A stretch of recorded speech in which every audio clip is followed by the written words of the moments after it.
guys, it's all good. Remember I had this mug and I shattered it around November and I was so heartbroken? Well, a nice viewer sent me a replacement, so I have it back in my life and I'm so happy. Anyways, today I'm gonna tell you what you need to know to get fantastic looking feet. Summer's gonna be here soon. You're gonna be wanting to wear sandals and whatnot, and you're gonna thank me if you put these things into place now. Forget everything you've been told in the past. What I'm gonna tell you is all that matters when it comes to getting good looking feet and taking care of the skin on your feet.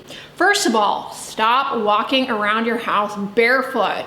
This contributes to callus building up, all those scaly, flaky patches around your toenails that are stubborn and rough and bumpy. It's all from walking around barefoot. Well, a lot of it is from walking around barefoot.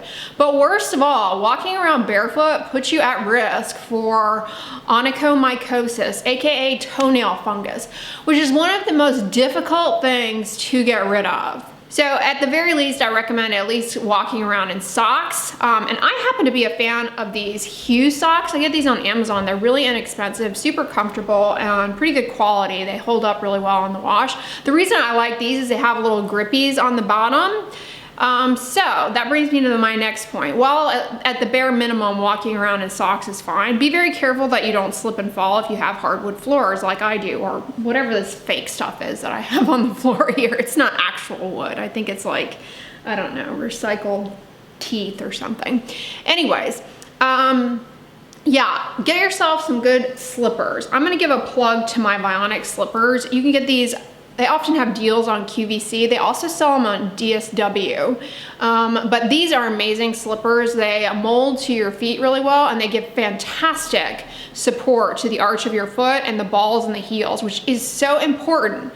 You wanna make sure that what your footwear, your shoes and your slippers gives you really good support. If it doesn't, if you're wearing shoes that don't fit properly, that's gonna contribute even more to that built up callus on your feet, and that's gonna cause problems. So get some slippers for the indoors that fit well. I recommend these. They're super comfortable, and you can even adjust the width a little bit because they have Velcro on them. So I have multiple pairs of these. They're really comfortable.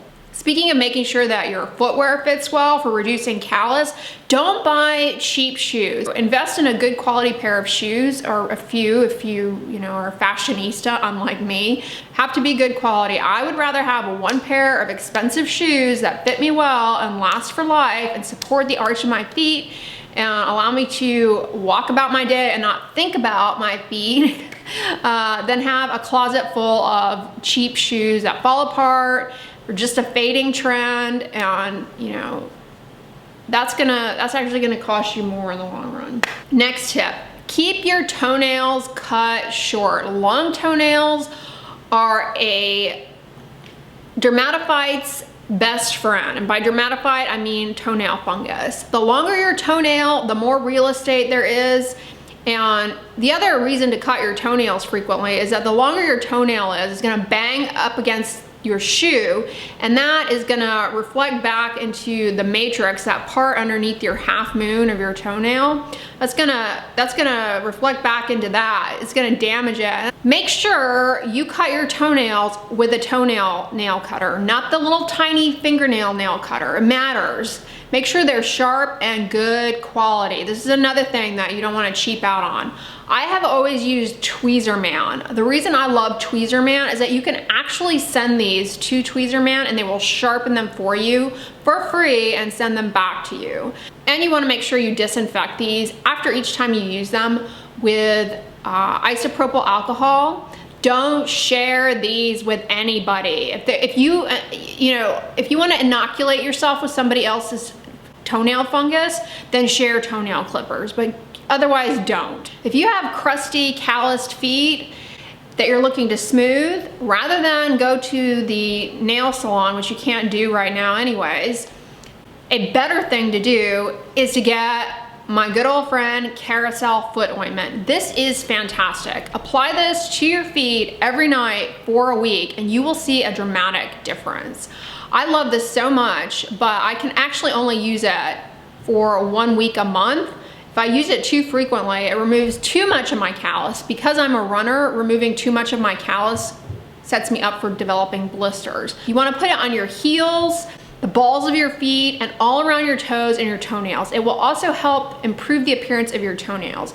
This has salicylic acid and urea in it. It is not safe in pregnancy because it has salicylic acid in it, but otherwise this is fantastic. Those of you who have been following me for a while, comment below and testify to the power of kerasal. What are your thoughts on the baby foot peel? And it's like, my thoughts, why are you wasting your time on the baby foot peel? Just use kerasal, thank me later. The baby foot peel has like some of the same ingredients, but it also has fragrance and citrus oils, which can be very irritating.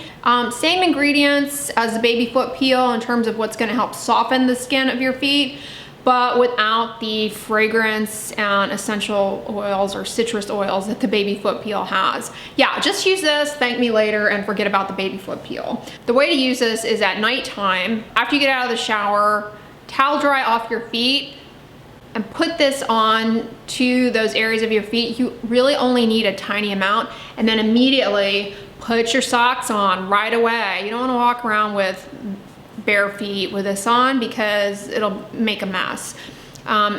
Putting this on and then putting your socks on will help drive this even further into the thick skin of your heels and make it even more effective. So put your socks on right away and then wash your hands. You don't want to touch your face after you've used this, especially around your eyes, because the concentration of urea and salicylic acid are much higher than what you would find in a product geared towards your face, and that can, if you touch your face, it can cause a lot of irritation. So just make sure you wash your hands after you use it. For those of you who want a pregnancy safe alternative to the kerasal, I recommend strongly Eucerin Roughness Relief Spot Treatment. This is like meant for just rough spots on the body, but it has lactic acid as well as urea. Both of these are phenomenal ingredients for softening callus and are safe in pregnancy. So I recommend this for pregnancy. It's a safe alternative that is pretty effective. It doesn't yield as drastic results as kerasal, but if you use it consistently,